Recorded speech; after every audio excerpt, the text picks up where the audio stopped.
Hey guys, my name is Emily. My name's Amanda. Welcome to our channel, Gale Force Twins. A while ago, we posted a video of us catching a wahoo by planer fishing, and we had quite a few comments of people asking us about our wind-on leaders. And how the rig was, because they watched us pull the planer off in 2 seconds and continue reeling. So this video, we are going to show you our rig, show you how we did it, because this is a great way to catch wahoo, to catch kingfish, and you can catch a bunch of stuff wahoo fishing, or planer fishing.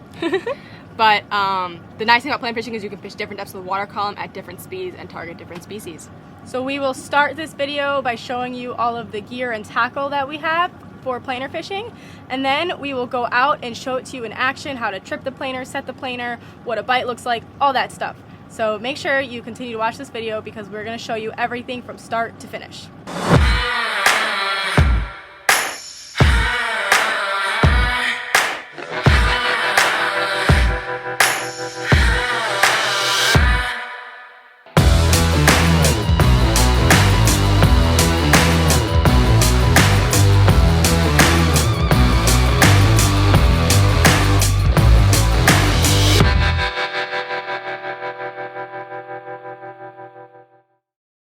The first thing we're going to talk about is the planer when you buy a planer. This is a Old Salty planer, guys. This is a really good brand to have. When you buy a planer, they come like this, but what we're going to do is we're going to rig them like this. So these are double-sided Marlin swivels. They come, basically, they're both ends look like this, and we actually cut this end off. Let's put this lower so people can see it. There we go. Perfect. The double-sided Marlin swivel with a ball bearing swivel in the middle, and basically it's two snap swivels on either side with the left side here. This one is cut.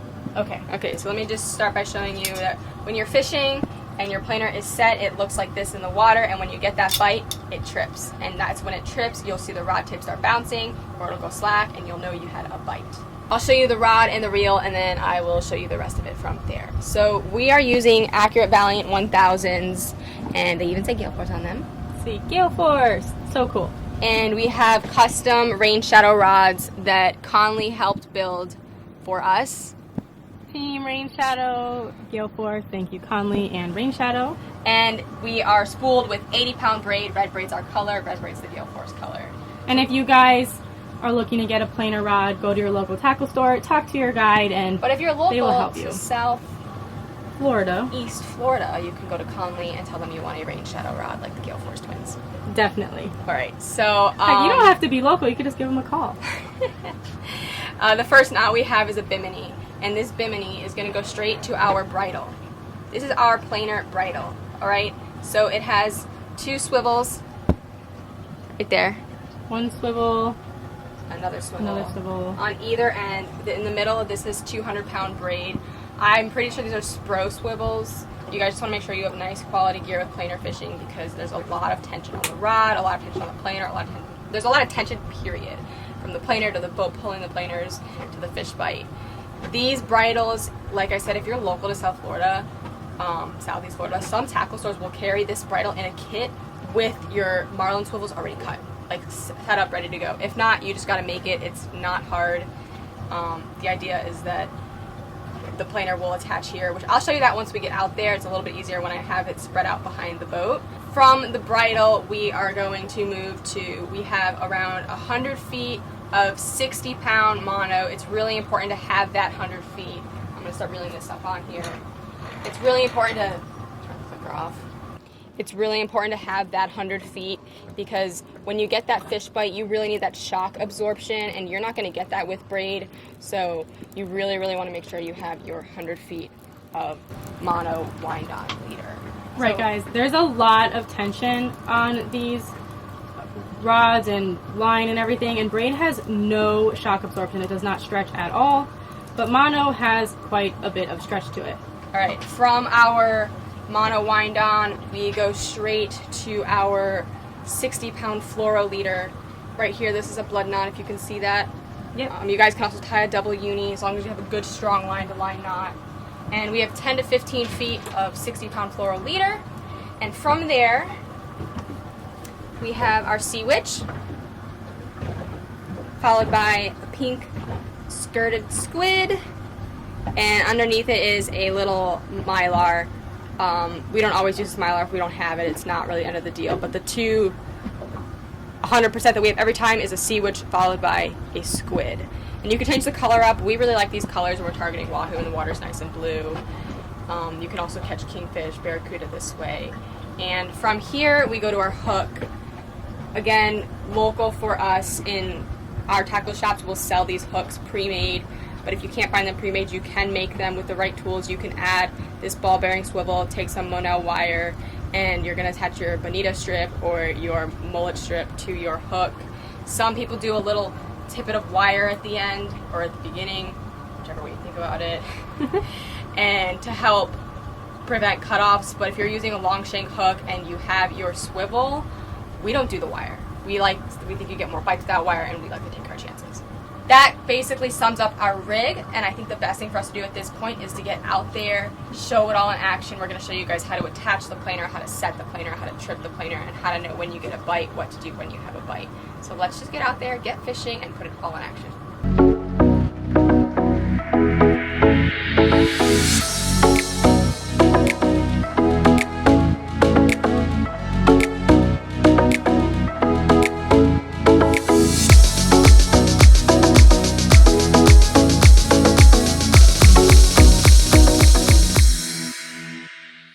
Typically, you would have someone running the boat to start getting the spread out. I don't go faster than 4 or 5 knots because it's a lot of heavy gear and you don't want it like ripping out of your hands. Also, so, yeah, and I'm filming, so yeah. And we don't have autopilot. No, so the boat's going, what, 4 knots right now? The boat's going by itself. So we just have the boat going 4 knots while we get set up. I'm going to put a bonita strip on this and show you how I do that. This is our bonita strip. You can, again, you can buy them pre-made. You can make them yourself. You can also buy, they're called bait strips. It's artificial versions of bonita strips. So first things first is we're going to see this pointy end is on the bottom and the flat dull end is on the top. We're going to poke a hole with the hook side through, and then we're going to, with that hole, we're going to go through the wire, okay? And I'm going to take this wire and I'm going to stick it back through the eye of the hook, like that. Can you see that okay? Perfect. I can see okay. Now I'm going to roughly measure, okay, the strip needs another hole where my finger is because that's where the hook is. So I'm going to hold that spot, go to the hook, as dead center as I can, and stick it through. That's perfect. Do we need to put this flat? Can you see it? Yeah, we can see it. Okay. Now I'm going to let it out. Alright, and we're just going to go let this line out until it gets to the bridle, and I'll put the planer on and I'll show you how I do that. The first bait that I'm going to put out is the long. So we fish a long and a short, and the long goes out first. Well, you could do either order, but I prefer doing the long first. It's mentally easier, it's less stressful, you don't have to worry about getting tangled as much. And the long planer is going to have the smaller of the 2 bridles. So our long planer is going to be a number 4, and our short planer is going to be a 6 or an 8. Okay. We're at the bridle, I'm going to lock it up, okay? And I'm going to put it in a rod holder. I put it back further because I'm short and I can walk up here and grab it easier. If I had this rod holder, I'd be like leaning over really far, but if you're tall, good for you. Okay. I have my bait out there and my rod in the rod holder, and the weight, the heavy side faces you. That's important. So heavy side faces you, faces towards the boat. I'm going to take this side here, and it goes in the hole of the bridle. Because this is 200-pound braid, guys. This is 80 pounds. So when it wears, you want it on the bridle side. Pounds. Okay. Then we're gonna do the same thing on the other side.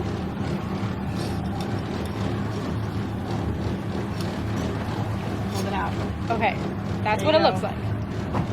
All right. So really quickly, I'll show you. This is what it looks like when we're trolling and the bait's moving. When a fish hits it, it's gonna whack and it's gonna trip. It's gonna whack. It's gonna whack. It's gonna go whack. Okay. So you could just drop it straight down. You could cast it out a little bit. I like to cast it out. It kind of will help set it. But again, this is not, don't overthink it. We'll keep going. Okay. We're send it out. And I like to do 35 seconds for the long. So I'm gonna literally count 1, 2, 3, 4, like a true 30 seconds Don't go 1, 2, 3, 4, 5, 6. But now that I'm talking to you guys, I don't really know exactly what's gonna be, but it's okay. I've done this enough, so I'll just get a good feel for it. About to be at 30 seconds. I'm going to lock it up into strike and get ready because there's tension on the rod. Hold these rods, guys. Hold on to the rod. Don't hold them loosely. Look at the rod tip, it's already bending because there's immediately tension on it. All right. Put in the rod holder. Make sure it locks in. Like if it's not locked in and the fish hits it, your whole rod's going. Naturally, my long planer set by itself. I didn't even have to set it because that tends to happen with the longs. They set on their own because of all the tension. If you look at the rod's bent over. Okay, so that's what it's going to look like, and we're only going 4 knots. Once when we go faster, this rod is going to be all the way down here. But right. It's already set, so Emily, why don't you go I will ahead. show you how to trip it and reset it. Let's say it didn't set. Okay, so we're going to pick it up.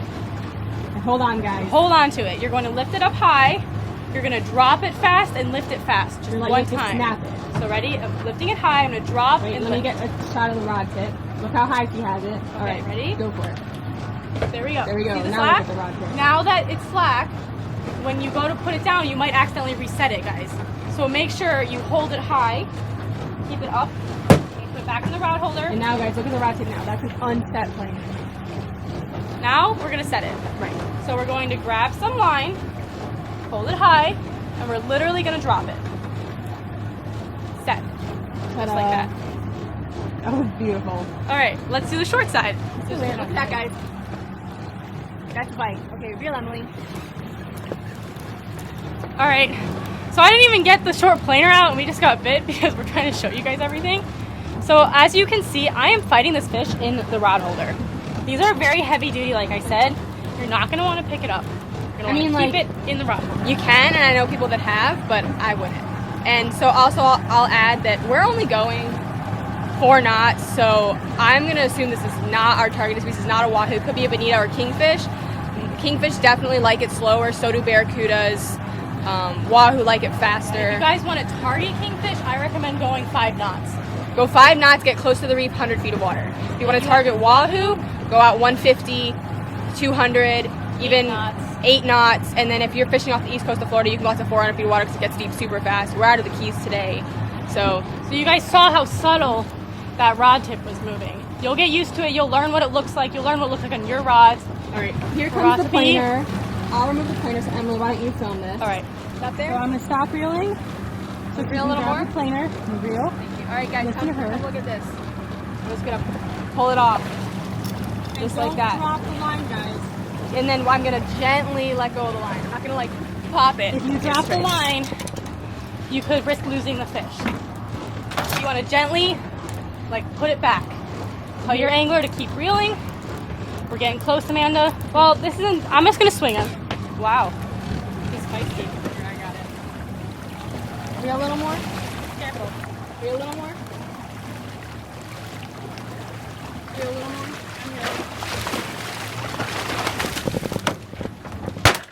Kingfish in the boat. Mackerel. Woo! Look at that. Okay.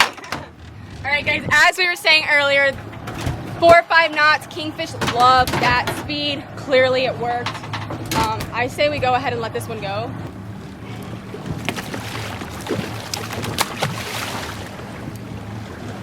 All right, you can see him swimming away. There he goes. 4 or 5 knots, that's the perfect speed for kingfish. We're targeting wahoo, we're gonna wanna go 8 knots. That's what a bite looks like. That's how you do it. I think we're gonna go ahead, get this spread out really fast, get to 8 knots so we don't sit here and accidentally catch more kingfish. Okay, guys, we've got Amanda driving us now. She's going a little faster. How fast are you going? Like 7.5 knots. 7.5, 8 knots. A little faster is better for wahoo. You can also catch blackfin tunas this way. You can catch mahis on the planer. Don't think that planer fishing eliminates species because it really doesn't. I mean, we've had friends catch African pompano on the planer. So you can definitely catch quite a bit on a planer. And I just want to talk to you about the drag. So now that Amanda's going a little faster first, I'm going to show you the rod tip. See how it's bent over. When we get a bite, it'll go slack. And like I said, you saw earlier, guys, that bite is so subtle. Sometimes it'll just do this, just bounce. Sometimes it'll go really slack. If it goes super slack and there's not a fish there, reset it really fast. Again, you kind of just got to get out there and start practicing learning your planers the way it works on your boat, let's talk about the drag. We don't want the drag really tight. If it's too tight, it goes with the same concept as a lot of tension, not a lot of stretch. So when the fish hits it, you don't want there to be no give and then things can start snapping. You want there to be give. I have it as loose as possible to where I can pull on it and get line up. If we're in rough seas, when we go up a wave and down a wave, down the wave, you want a tiny bit of line to go out, a teeny tiny bit.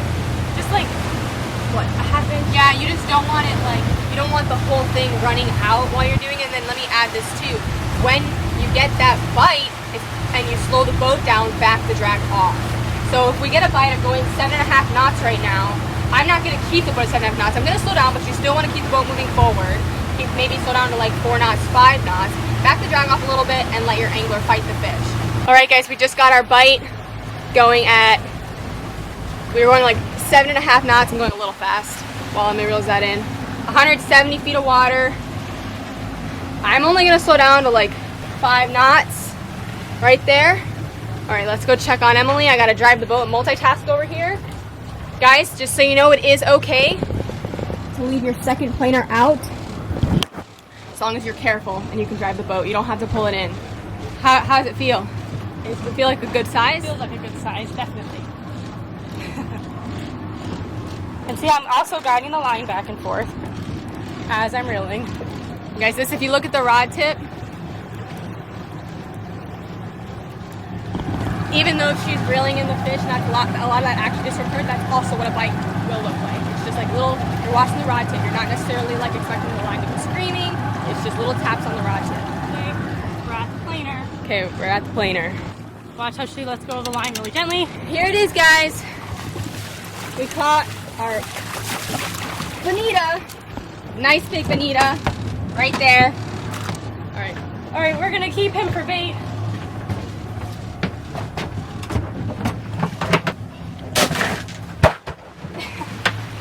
That's exactly what a bite looks like, guys.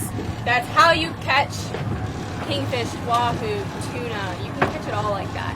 Thanks for watching, guys. We hope this video was helpful for you. If you have any questions on planer fishing, leave it in the comments and we will answer them as best as we can. If you want to see any more educational videos or tutorials, let us know as well. This is the same technique we used when we caught our wahoo. We uploaded a video with a wahoo on a new reel. We'll put it in the description box if you want to watch that video. Make sure you follow Gale Force Twins on Facebook, Instagram, and YouTube, and like and subscribe for more.